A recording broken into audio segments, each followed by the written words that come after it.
plus d'argent, des belles vacances, un pavillon, une belle bagnole, pauvre type. Dieu t'a créé, Dieu t'a créé. Tu feras une fois, deux fois, puis troisième fois, tac, il y a un empêchement.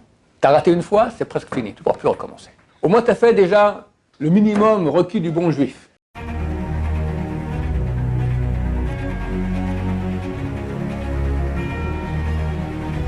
Ce show dédié pour l'élévation de l'âme de Jordan Yehuda, Ben Ariel, Hélène, Agnès, de mémoire bénie. La question de Laurent Yohanan. Comment garder l'élan de Torah de la yeshiva quand on est parti de la yeshiva? Comment, quand quelqu'un quitte la yeshiva, garder le même élan qu'il a ici à la yeshiva? Je ne sais pas. Je vais expliquer mes paroles. Il y a une chose qu'il faut savoir, mais bien l'intégrer, et on l'intègre vraiment pas suffisamment. Maïmonide, qui était un des plus grands sages que le peuple juif ait connu, l'écrit dans sa grande œuvre, Mishneh Torah. Maïmonide est connu dans le monde goy, ou non religieux, pour le livre qu'il a écrit, Le Guide des Égarés. Mais ce n'est pas du tout cette œuvre qui a fait Maïmonide. Au contraire, elle a été très décriée, cette œuvre, par beaucoup de rabbins, grands rabbins du peuple juif. La grande œuvre qu'a fait le Rambam, Maïmonide, s'appelle Mishneh Torah, deuxième Torah. Il a codifié toute la Torah. D'accord? Une œuvre phénoménale. Et Rabbi Shaul, Zatzal, qui est le grand de la génération, il a dit que quand Mashiach viendra, il n'y aura plus Ashkenazim ou Sfaradim. Il y aura une halakha pour tous. Comment? Il dit, je ne sais pas, mais je pense comme le Rambam. La halakha sera comme le Rambam. Donc on parle maintenant d'un homme énorme. Et il a écrit donc plusieurs chapitres sur plusieurs, on va dire, comment dire cela, il y a des sujets. Un sujet sera les lois de Avodah Zarah, les lois de Tchouva, les lois de Kashrut. Et un qui s'appelle Ilchot Deot, les lois de Deot. Deot, c'est des opinions, des pensées. Et là-bas, il parle beaucoup du travail que doit faire l'homme sur son caractère. Et là-bas, dans le chapitre 6, il commence comme ça, il dit « L'homme est sociable et il est influencé par les gens qu'il fréquente. » C'est pour cela qu'il est écrit qu'il faut fréquenter les gens bien, les gens qui ont la crainte de Dieu. Et comme ça, on aura la crainte de Dieu. Et si on fréquente au contraire des gens qui n'ont pas de crainte de Dieu, ou des gens qui ont moins de crainte de Dieu, alors on est forcément influencé par cela. Bon, ce n'est pas une chose extraordinaire qu'il écrit, c'est logique, d'accord? Je suis influencé par ce que je vois, ce que j'entends, etc. Mais il va beaucoup plus loin. Il y a un point tel que si quelqu'un maintenant n'a pas de gens bien à fréquenter, d'accord, il doit déménager. Il doit quitter sa ville et aller dans une autre ville dans laquelle il y a des gens bien. Et s'il ne peut pas parce qu'il y a des guerres qui empêchent de changer de ville, ou comme à notre époque, dit-il, il y a 1000 ans, le Rambam c'est environ il y a 1000 ans, un peu moins, d'accord, il dit, ou comme à notre époque où il n'y a aucun endroit qui est bien, toutes les villes qu'on entend à leur propos, c'est toujours des gens tordus, il faut qu'il reste chez lui à la maison et fréquenter personne. Et si les gens de sa ville sont des gens mécréants, qui ne le laissent pas tranquille, allez, fais pas le lourd, allez, viens, samedi soir, les copains, les machins, tététi, tatata, fais pas le sadique. Alors il dit, et c'est là le point que je voulais venir, un truc qui est phénoménal, mais qui doit nous montrer à quel point nous sommes influençables. Il dit, il faut qu'il fuit la ville et aille habiter dans le désert, dans des grottes.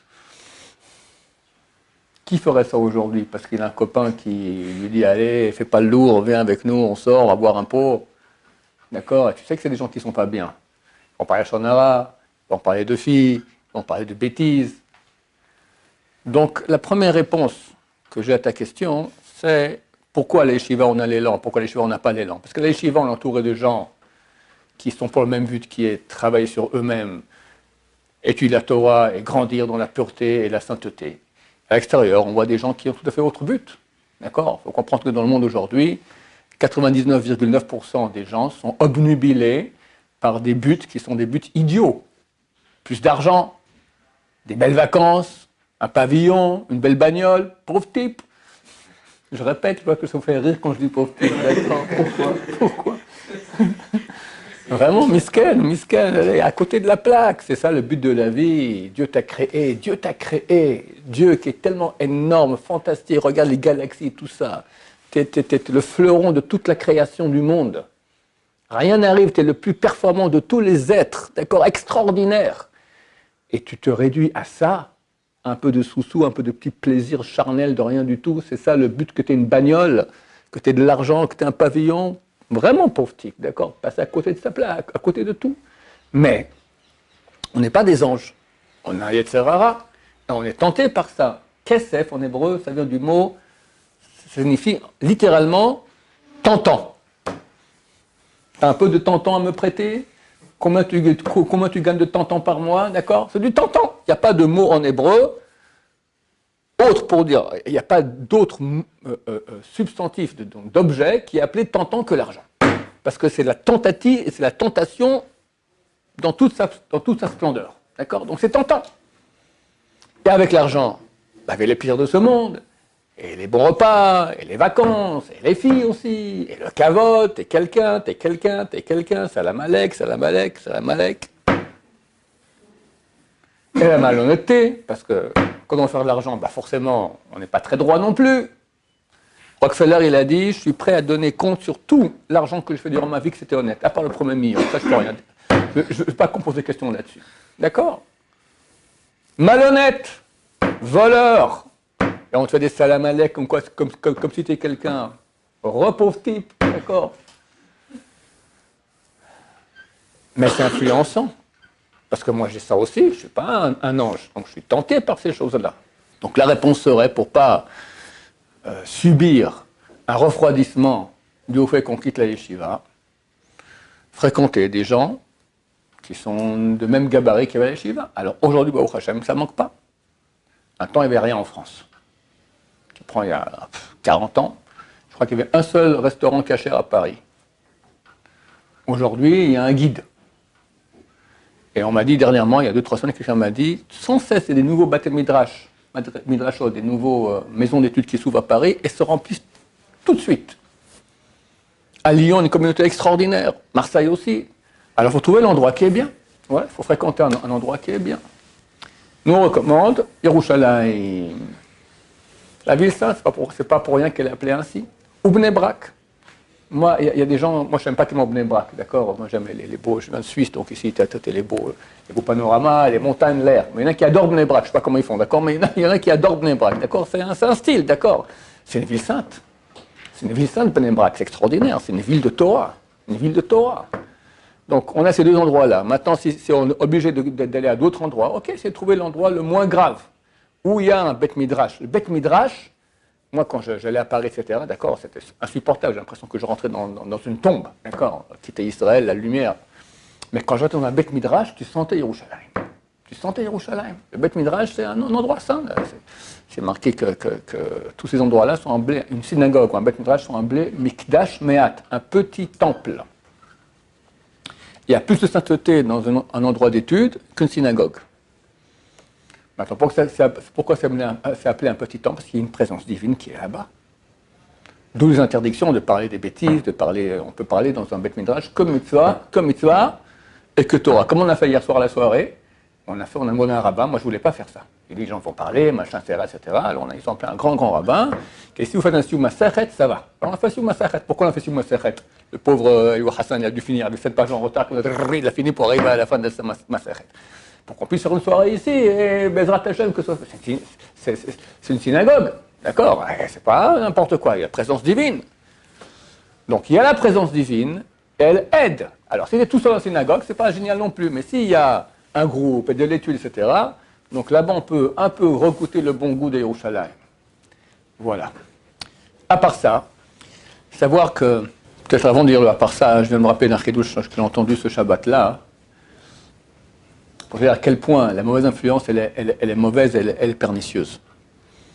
On pose la question, Rivka, elle avait, quand elle passait près d'une synagogue, son ventre se mettait à trembler. Quand elle passait près d'une église, son ventre se mettait à trembler. Il n'y avait pas d'église à l'époque, peu importe, un temple d'idolâtrie. Elle n'a pas compris qu'est-ce qu'il veut ce gosse. Alors, elle est allée voir les prophètes de l'époque, ils lui ont dit, Dieu a envoyé un messager par le prophète qu'elle avait 2 enfants. Un tzaddik et un rachat. Yaakov le tzaddik et le rachat Esav. Maintenant, on pose la question, pourquoi est-ce que Yaakov, quand on passait près d'une synagogue, ou une yeshiva, il voulait sortir?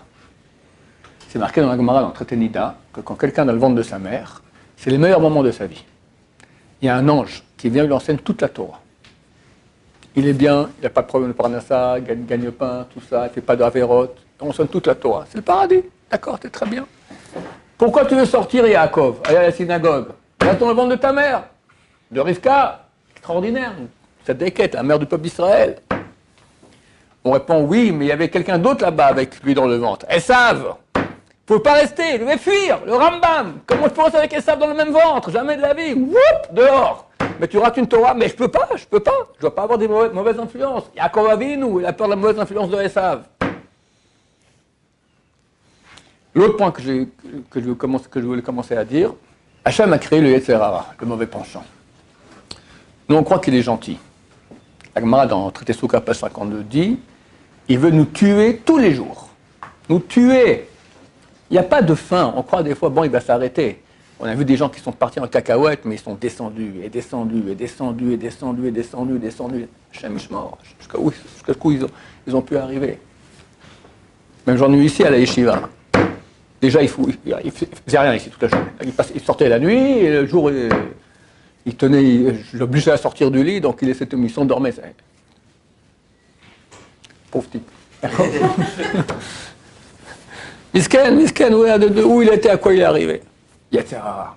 Il veut sa fin.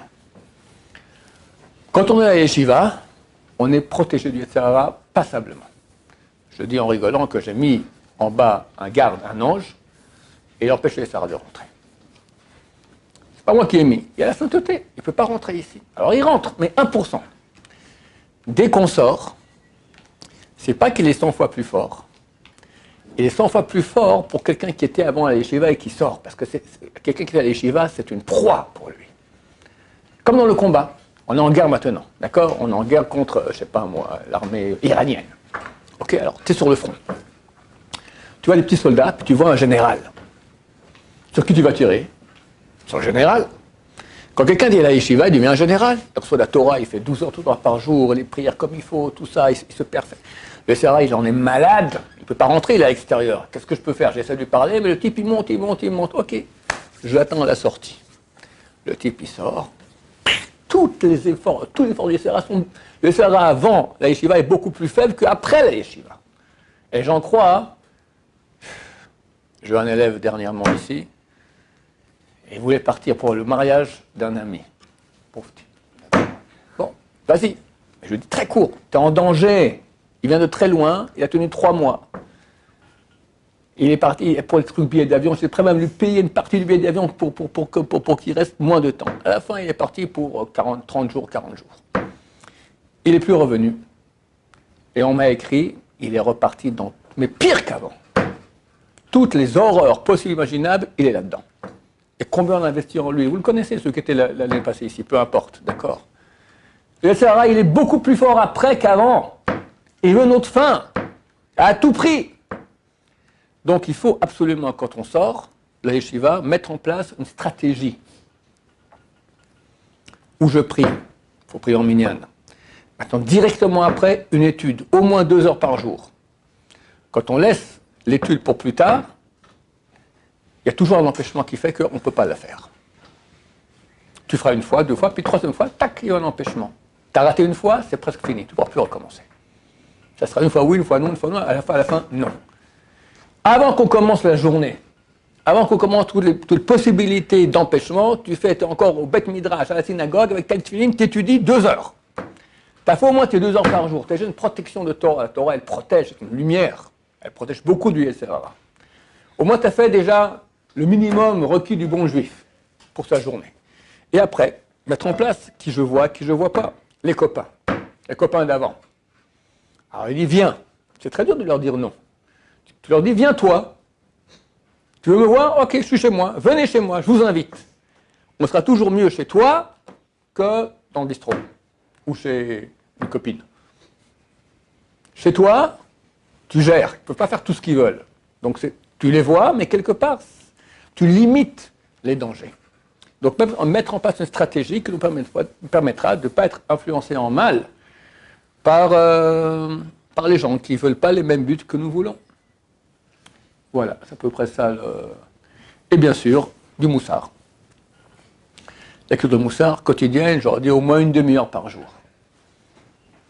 Ces livres qui poussent en avant, savoir où est la vérité, où est le mensonge. Quand on est entouré de mensonges, il faut ces livres qui nous rappellent sans cesse où est la vérité et où est le mensonge pour pas qu'on tombe dans le panneau. Baruch Adonai, l'olam, amen, amen.